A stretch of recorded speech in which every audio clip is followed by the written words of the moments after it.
Comme presque chaque matin depuis son arrivée, Bob Tari se réveille en courant. Dormir, courir, manger, voilà en résumé le quotidien du Français.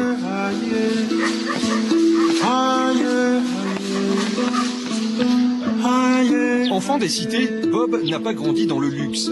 Issu d'une famille nombreuse, le Messin connaît le prix du sacrifice. Ici, au Kenya, au cœur de l'Afrique, Bob Tari veut retrouver les valeurs essentielles de la vie.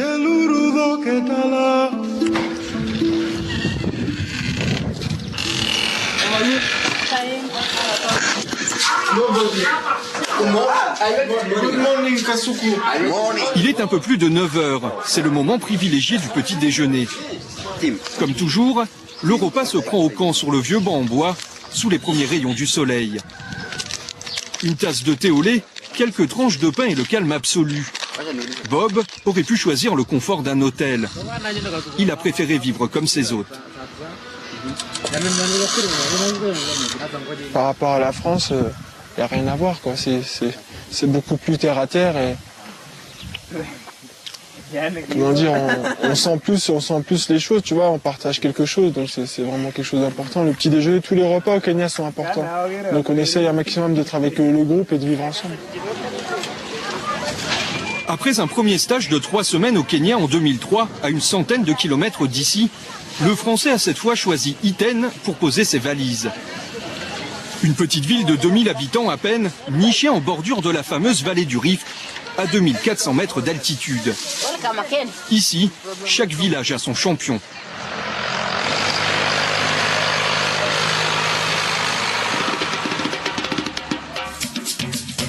Bob Tari a rejoint le groupe d'entraînement de Dieter Hogen. Cet ancien Allemand de l'Est travaille depuis de longues années avec les coureurs kényans. Ce jour-là, sur la vieille piste en terre du stade Kamarini, le Français aligne les 1000 mètres en compagnie de Sami Kipketer, t-shirt blanc. Kipketer fait partie des 15 meilleurs coureurs de l'histoire sur 5000 mètres, une distance à laquelle le Coroccorman d'Europe du 3000 mètres steeple aimerait désormais se consacrer.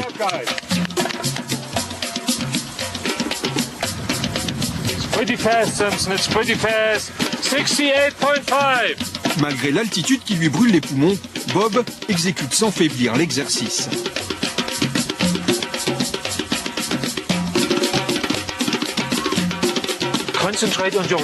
Concentre-toi sur ton rythme. Tu vois ce que je veux dire? Concentre-toi sur ton rythme. Sami le fait bien et il est détendu sur les derniers 200 mètres. Même s'il est fatigué, il est toujours détendu. La clé pour courir vite n'est pas dans la force. La clé pour courir vite est de rester détendu. Allez, bon travail les gars.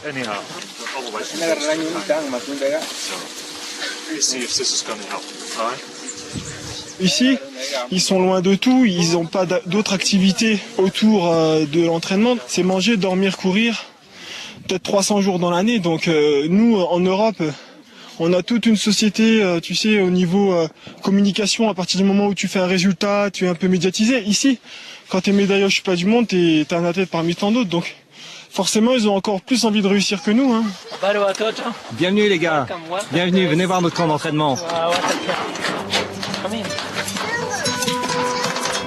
En ce mois de février, une vingtaine d'athlètes séjournent dans le camp d'entraînement. L'endroit, formé de 3 maisons et d'un dépouillement absolu. Une table, quelques chaises et des lits pour dormir. Les juniors, eux, n'ont ni électricité ni eau chaude.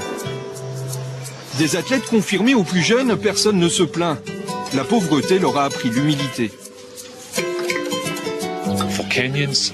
Pour les Kenyans, il y a seulement une chance dans leur vie pour faire quelque chose d'exceptionnel et de gagner plus d'argent qu'ils n'en ont jamais rêvé.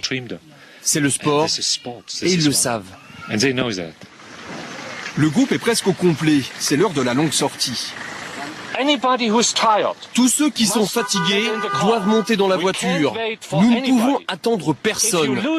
Si vous vous perdez, vous devez vous débrouiller seul. Nous n'attendrons pas, ok?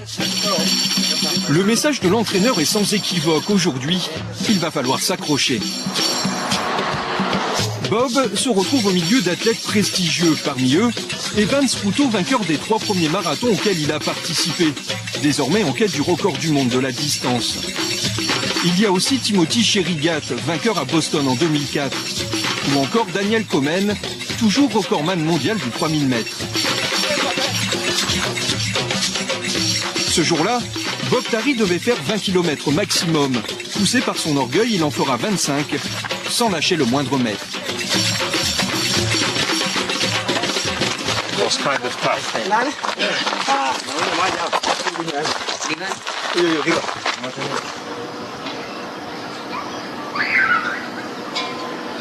Le soir, à l'heure du dîner, Bob n'est pas le dernier à mettre de l'ambiance.